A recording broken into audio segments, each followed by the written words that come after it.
We heard you bought a penthouse. We came to live with you and make peace, my son and daughter-in-law said at my door. But the moment they walked inside, they stopped cold. They stood frozen at the sight. I'm glad you're here, truly, because this isn't just a story about a home or money or family drama. It's about the moment you realize the people closest to you don't see you anymore, only what you own. And once you see that, you can never unsee it.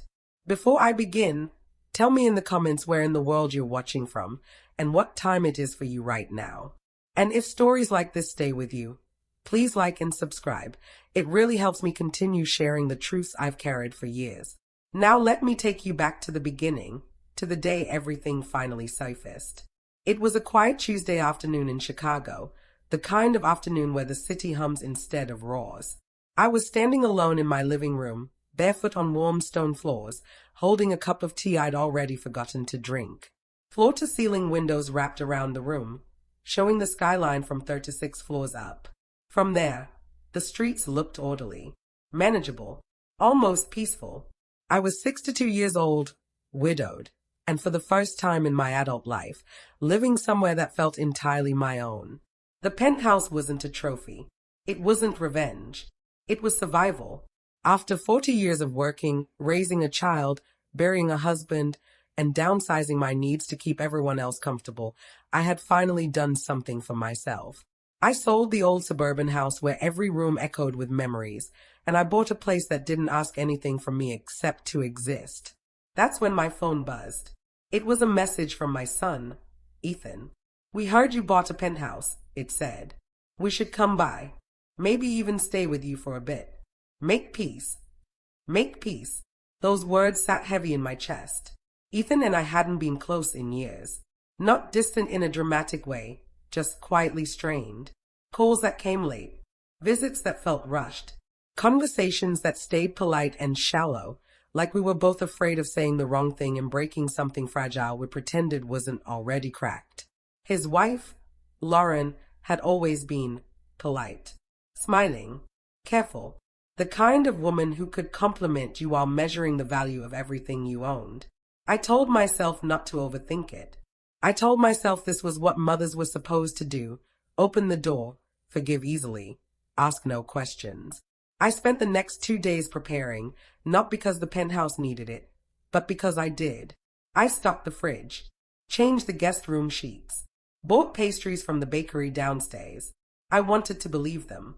When the knock finally came, sharp and confident, I already knew something was off. I just didn't know how bad it would be. Ethan stood there first, taller than I remembered, shoulders tense. Lauren was beside him, perfectly dressed, her eyes already drifting past me, peering into the space behind my shoulder. Not at me. Never at me. We exchanged brief hugs. Polite ones. The kind where arms barely tighten. Then I stepped aside. The moment they crossed the threshold, everything changed. Lauren's smile vanished first. Her eyes widened, scanning the open space, the glass walls, the art, the city stretching endlessly below us. Ethan stopped walking altogether. He didn't even try to hide it. His mouth opened slightly, like he was about to speak and forgot how. They didn't say a word. They just stood there, frozen, staring at what I had built without them. And in that silence, watching their faces harden with something that wasn't pride or relief, I felt the first true crack inside. Looking back now, there was one small moment I should have listened to. When Lauren asked, almost casually, "So, how long do you plan to live here?"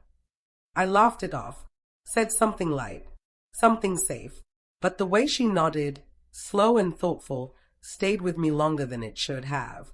And as I waited for them to arrive that day, smoothing my sweater and straightening things that didn't need fixing, a quiet unease settled in my stomach, the kind you ignore because acknowledging it would mean admitting you might be wrong about the people you love. The first night they stayed, nothing openly bad happened. That's what made it worse. We ate dinner together at the long kitchen island, the city glowing behind us like a backdrop meant for someone else's life. I cooked pasta and roasted vegetables, the same kind of meal I'd made 100 times before, but Lauren barely touched hers. She kept looking around instead, at the ceilings, the windows, the way the lights dimmed with a touch. Ethan talked about work, about traffic, about nothing important. His voice sounded careful, like he was trying not to knock something over. Every now and then, Lauren would interrupt with a question that didn't quite belong in the conversation. So this whole floor is yours? Are there other penthouses above this? Do you own the parking spots too, or are they assigned? They were small questions, innocent enough on their own.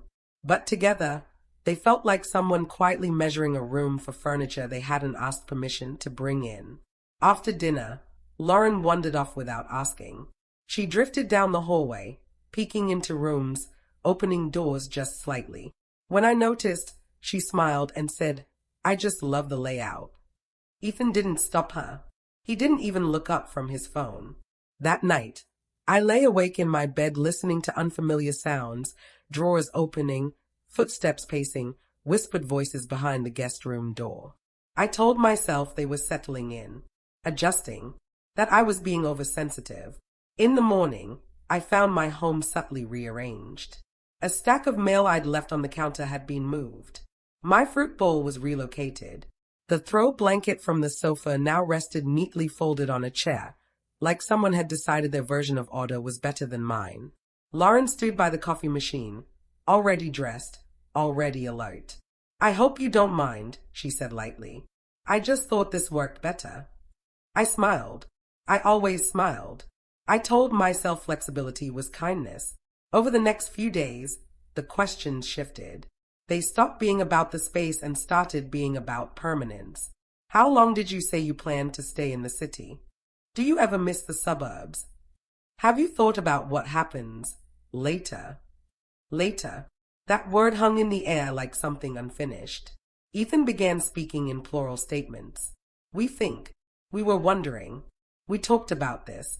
It was subtle, but unmistakable, as if decisions about my life were already being discussed without me. One afternoon, I returned from the grocery store to find Lauren sitting at my dining table with her laptop open, papers spread out around her. She didn't jump or apologize when I walked in. "Oh, good," she said. "I was just looking at property values in this building." I laughed, awkward and confused. "Why?" She shrugged. "Just curiosity. It's a great investment. You did really well." Something about the way she said investment made my chest tighten. That evening, Ethan asked if we could talk. We sat on the couch, the skyline flickering behind us like a silent witness. "You know," he began, not meeting my eyes, "Lauren and I have been thinking about our future. And it just makes sense to combine resources." I asked him what he meant, though I already felt the answer pressing against my ribs. "Well," he said slowly, "you have all this space, and we're family. It wouldn't be forever, just until things stabilize." Stabilize what? I wanted to ask. Their finances, their plans, or my boundaries. I told him I needed time to think. He nodded, too quickly, like he'd expected resistance and prepared for it. That night, I overheard Lauren on the phone in the guest room. Her voice was low, confident. "It's perfect," she said. "Once she gets used to the idea, it'll be fine." Used to the idea. I lay in the dark, staring at my ceiling, realizing that somewhere along the way, my home had stopped being mine in their minds. And that was when I understood this visit wasn't temporary at all. It was a test. The moment I stopped pretending everything was fine was the moment I started seeing everything clearly. It began with something small. Too small to confront, but too loud to ignore. I came home one afternoon to find my bedroom door closed. I always left it open. The apartment had an easy flow, one space breathing into the next. A closed door felt wrong, like a hand pressed flat against my chest. Inside, my closet looked disturbed. Not messy, just handled. Hangers slightly out of order. A drawer not fully shut. My jewelry box on the dresser shifted a few inches to the left. Nothing was missing. That almost made it worse. At dinner that night, Lauren mentioned, casually, that the guest room mattress wasn't great for her back. She smiled when she said it, like she was sharing a minor inconvenience. "I was thinking," she added, twirling her fork, "maybe we could swap rooms. Just while we're here." The room went quiet. Ethan didn't react. He didn't defend me. He didn't look surprised. He stared at his plate like this was already settled. I felt something harden inside me then. Not anger. Not yet. Something colder. I'm comfortable where I am, I said evenly. Lauren's smile flickered for just a second. Of course, she replied. I just thought I'd ask. But the asking didn't stop. The next morning, I overheard them again. Not whispers this time. Normal voices. Confident ones. She doesn't need all this space, Lauren said. She'll come around, Ethan replied. She always does. I stood frozen in the hallway, my grocery bags digging into my palms, realizing they were talking about me like I wasn't a person, just a variable that needed adjusting. Later that day, curiosity, or instinct, pushed me to do something I never imagined I would. While they were out, I opened the guest room closet. Inside were suitcases. Not overnight bags. Not weekend luggage. Full-size suitcases. Organized. Unpacked halfway. They hadn't come to visit. They had come to move in. I sat on the edge of the bed, my heart pounding so loudly I was sure the neighbors could hear it. Every memory replayed itself with new clarity. The questions, the rearranging, the entitlement dressed up as concern. Then I found the folder. It was tucked into Lauren's tote bag, unzipped just enough to reveal crisp white pages. I didn't want to look. I truly didn't. But once you realize someone is planning your life without you, curiosity becomes survival. Inside were printed documents, articles about estate planning, notes scribbled in the margins. At the top of one page, written neatly in pen, were the words, "Next steps." My hand shook as I put everything back exactly as I'd found it. That night, I confronted Ethan. Not with anger, not with accusations, just truth. You didn't tell me you were planning to stay, I said. He sighed, like I'd inconvenienced him. We didn't want to overwhelm you. And the papers? I asked quietly. The planning? His eyes flicked away.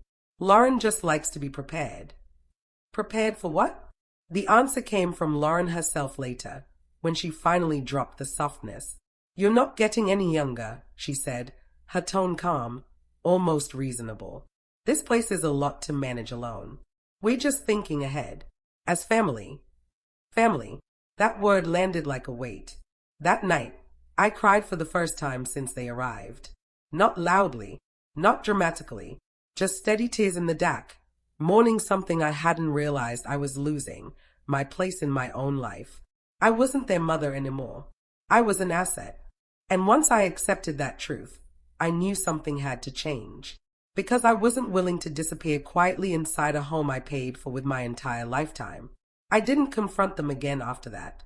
Not right away. Something in me went quiet instead. The kind of quiet that comes before a decision, when emotions step aside and logic takes the wheel. I stopped trying to be understood and started trying to be prepared. For the first time since Ethan and Lauren arrived, I slept deeply. Not peacefully, but clearly. My mind wasn't racing anymore. It was organizing. In the mornings, I watched them the way you watch strangers. I noticed patterns. Lauren's confidence grew each day, like she believed the space was already hers. She left personal items everywhere, makeup on the bathroom counter, shoes by the door, files stacked neatly on the dining table as if she worked there. Ethan followed her lead, slowly shifting from guest to resident without ever asking permission. I played my role carefully. I smiled. I nodded. I listened. When Lauren suggested changes, I said, let's talk about it later. When Ethan mentioned combining expenses, I said, we'll see. I became agreeable without agreeing to anything. It disarmed them. Behind the scenes, I made calls. I called my lawyer first, a man I'd worked with years earlier when Mark and I updated our wills. He listened quietly as I explained the situation. He didn't sound surprised. Protect yourself, he said simply, legally and emotionally. We reviewed my ownership documents. Everything was in my name. No shared assets. No implied residency rights. I asked about eviction laws, about timelines, about what constituted tenancy. Then I called my financial advisor. I changed account access. updated beneficiaries, removed any informal permissions I'd once given Ethan out of trust. It hurt more than I expected, but it also felt like drawing a boundary with ink instead of hope. At night, I sat alone in my bedroom, reflecting on where things went wrong. I replayed years of being accommodating, years of stepping aside to keep peace. I realized how often I taught my son that my comfort came last. That realization stung worse than betrayal. Lauren sensed the shift before Ethan did. She began probing again, gently at first. "You've been quiet," she said one evening. "Just tired," I replied. She smiled, but her eyes narrowed. Control hates silence. I waited for the right moment. Not for revenge, for clarity. I didn't want to fight. I wanted truth, witnessed and undeniable. So I planned something small. I invited them to sit down with me one afternoon. No tension, no raised voices, just coffee, sunlight, and paperwork. "I've been thinking about what you said," I told them. "About family, about the future." Lauren leaned forward immediately. Ethan relaxed. "I agree," I continued. "It's important to be prepared." I slid a folder across the table. Inside were documents. Not theirs, mine. Proof of ownership. A clear outline of residency rules in the building. A short, polite letter from my lawyer stating that long-term stays required written agreements, which I had not signed. Their faces changed as they read. "I want you both to understand something," I said calmly. "This home is not a shared asset. It is not a transition space, and it is not something I'm giving up." The silence that followed was thick. Lauren recovered first. "Are you kicking us out?" I met her eyes. "I'm asking you to leave." Ethan looked shocked, truly shocked, as if the idea had never occurred to him that I could say no. "You don't mean that," he said. "We're family." "I do mean it," I replied. "And that's exactly why I won't be manipulated." They didn't yell. They didn't cry. They regrouped, which told me everything I needed to know. As they stood to leave the table, Lauren's voice dropped, sharp and controlled. "You'll regret this." Maybe, but for the first time in weeks, I didn't feel afraid. I felt steady, because I knew the storm hadn't hit yet, and I was finally ready for it. The explosion didn't happen right away. It came disguised as calm. The next morning, Ethan acted like nothing had changed. He made coffee, asked if I'd slept well. Lauren stayed quiet, her politeness sharpened into something brittle. They moved through the apartment as if they were waiting for me to blink first. I didn't. By noon, my phone started buzzing. Calls from relatives I hadn't spoken to in years. A text from Ethan's aunt asking if everything was okay. A message from a family friend saying she was worried about me. Lauren had gone to work. I understood immediately. They weren't arguing with me anymore. They were rewriting the story. That afternoon, Ethan finally cracked. He stood in my living room, pacing, his voice rising and falling like he couldn't find the right tone. "Do you know what Lauren's been saying?" he demanded. "She thinks you're spiraling. That this move, this place, it's too much for you." I waited. Let him talk. "She says you're isolating yourself, that you're being paranoid. People are starting to ask questions." That was the moment I'd been preparing for. I picked up my tablet and opened a folder I'd labeled quietly, days earlier. Dates, notes, messages, screenshots of texts Lauren had sent me when Ethan wasn't around. Voice recordings I'd saved legally, documenting her suggestions about transitioning ownership and what makes sense at your age. I handed the tablet to Ethan. None of it landed, because once someone shows you who they are, their insults lose power. Lauren realized too late that her leverage was gone. They packed in silence. No tears, no apologies, just anger folded into suitcases. At the door, Ethan hesitated. "I didn't think it would go this far," he said quietly. I looked at my son, the boy I raised, the man he'd become, and felt something shift, settle. "It went exactly as far as you let it," I said. They left. The door closed. The lock clicked. And just like that, the storm was over. I stood alone in my living room, heart pounding, hands trembling, staring out at the city that had witnessed everything. For a moment, I expected regret to flood in. It didn't. What came instead was relief. Because I had chosen myself, not out of anger, but out of clarity. And that choice changed everything. The apartment felt impossibly quiet after they left. Not empty, just still. Like a room after a storm, when the air hasn't decided how to move again. I stood there for a long time, listening to the hum of the building, the distant city noise drifting up through the glass. Everything was exactly where it had been before they arrived, and yet nothing felt the same. That night, I didn't cook. I didn't clean. I sat on the sofa with a blanket wrapped around my shoulders and let myself feel everything I'd postponed.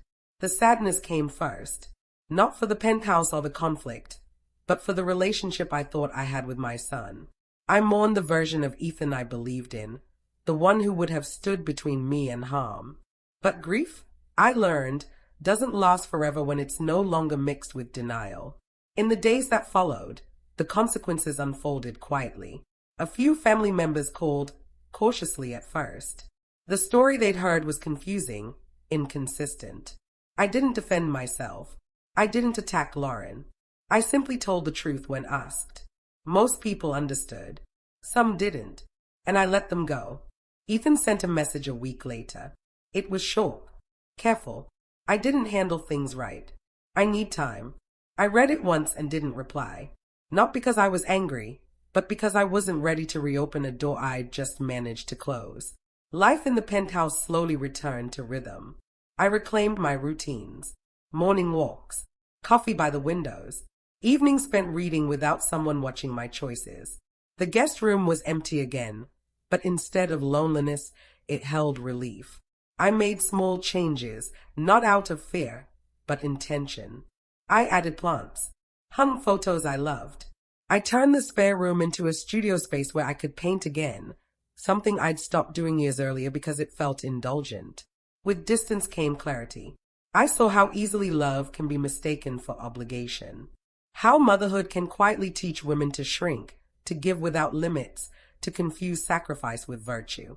I realized I had modeled that for Ethan without meaning to, and Lauren had simply stepped into the space I left unguarded. The hardest part wasn't losing them from my home.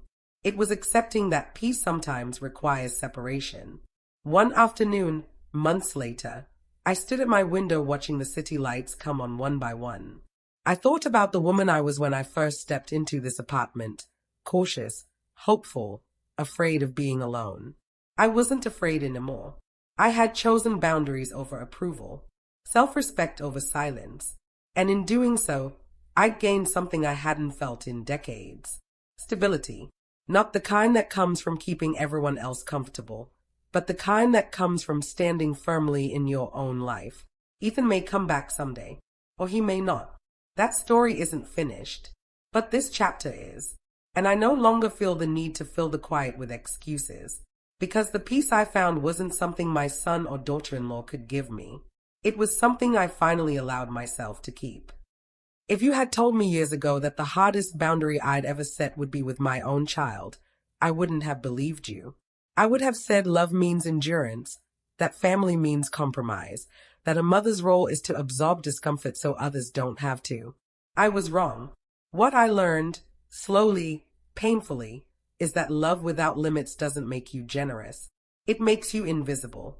For a long time, I thought strength meant keeping the door open no matter what. I thought saying no would break something permanently. But what actually breaks us is staying in situations where we're slowly erased, piece by piece, in the name of peace. The penthouse was never the real issue. It was a mirror. It reflected how people saw me, not as a woman who had lived, worked, loved, and survived, but as a resource to be managed. And once I saw that clearly, I had a choice. I could shrink, or I could stand. Choosing myself didn't make me heartless. It made me honest. Some relationships don't end with shouting or slammed doors. They end with clarity, with a quiet realization that protecting your future is not a betrayal of your past. I still think about Ethan. I still hope he grows into a man who understands that love isn't ownership. If that day comes, I'll listen. But I won't abandon myself to make it easier for him. And that's the lesson I wish someone had taught me sooner. You are allowed to have boundaries, even with family. You are allowed to protect what you built, especially if you built it alone. And you are never wrong for choosing dignity over guilt. If you're listening to this and something in it feels familiar, I want you to know you're not selfish. You're waking up. And waking up can feel lonely at first, but it also feels like freedom. Did you like my story? Please like and subscribe and tell me in the comments where you're listening from. I want to know how far this story of mine travels. The truth I carry now is simple, and it's the one I'll leave you with. A home is not just where you live, it's where you refuse to disappear.